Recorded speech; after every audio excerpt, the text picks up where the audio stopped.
जय गुरुजी, शुक्राना गुरुजी। आज हम शिव महापुराण का 27वां अध्याय पढ़ने जा रहे हैं।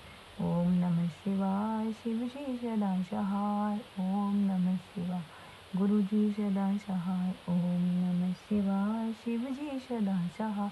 ओम नमः शिवाय, गुरु जी सदा। जय गुरुजी, शुक्राना गुरुजी। अनंतम अनंतम शुक्राना गुरुजी महाराज। कोई भूल चूक हो तो माफ करना। 27वां अध्याय पुनः त्र्यंबकम महात्म्यम वर्णम। ऋषियों ने पूछा, हे स्वामी, गंगा जी जल का रूप होकर वहां कहाँ से निकली और उनका क्या महात्म्य है, तथा जिन दुष्ट आत्माओं ने गौतम मुनि को इतना दुख दिया उनका क्या हुआ, वह सब कथा हमको सुनाइए। सूत जी बोले, हे ब्राह्मणों, उस समय जब गौतम ने प्रार्थना की तो गंगा जी स्वयं पर्वत से फूटकर निकली और गूलर की शाखा जैसा उसका प्रथम प्रवाह हुआ, जिसमें सर्वप्रथम गौतम मुनि ने, फिर उनके शिष्यों ने तथा मुनियों ने वहां आकर प्रसन्नता से स्नान किया। उसी समय वह स्थान गंगद्वार के नाम से प्रसिद्ध हुआ। जिस रमणीक क्षेत्र के दर्शन से सारे पाप नाश हो जाते हैं, इसके पश्चात गौतम जी के साथ विदेश करने वाले ऋषि भी स्नान करने आए तो उन्हें द्वेष करने वाले भी ऋषि स्नान करने आए तो उन्हें देखकर गंगा जी शीघ्र ही अंतर्ध्यान हो गए। तब गौतम जी ने हाथ जोड़कर बार बार सिर झुकाकर उनकी स्तुति करते हुए यह कहने लगे, ऐसा मत कीजिए, मेरे पुण्य प्रभाव से इस अभिमानी साधु असाधुओं को भी दर्शन दीजिए।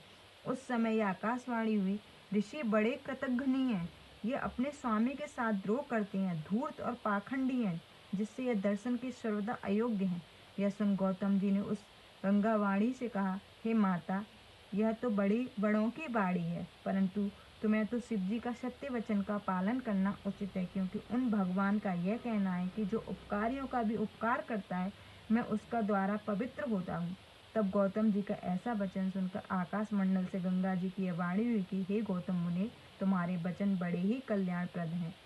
इनके पापों का निराकरण तभी होगा जब ये ऋषि अपने उन पापों को दूर करने के लिए प्रायश्चित करें और उनके लिए अपने धर्म की वैसी ही व्यवस्था दो। जब ये तुम्हारे विशेष अधीन होकर इस पर्वत को 100 बार परिक्रमा करें, तभी इन दुष्टों को मेरा दर्शन प्राप्त होगा। तब गंगा जी की ऐसी वाणी सुनकर ऋषियों ने गौतम जी से क्षमा मांगी, उनकी शरण ली। गौतम जी से उन्हें धर्म की व्यवस्था दी।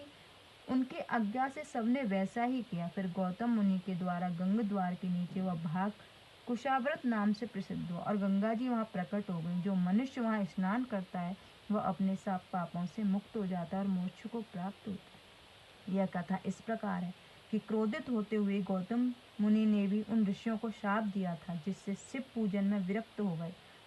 तब बहुत प्रसन्न होने से उन्होंने आश्रम में जाकर अति पवित्र शिव जी की शक्ति और पुनः काशीपुरी जाकर निराश में वहां निवास किया, जिसके पश्चात उनके सब पुत्र शैव धर्म से विहीन हो गए और जिसके आगे कलयुग में उनके पुत्र आदि बहुत से मनुष्य दुष्ट होंगे, जिनका सबका वृतांत मैंने कहा, उसका पहला वृतांत भी सुना है। इस प्रकार गौतम की गंगा की उत्पत्ति सब पापों को हरण करने वाली है और यह श्रेष्ठ महात्म वाली है। जो मनुष्य त्र्यंबकम ज्योतिर्लिंग के इस महात्म को सुनता है वह सब पापों से मुक्त हो जाता है, इसमें कोई संदेह नहीं।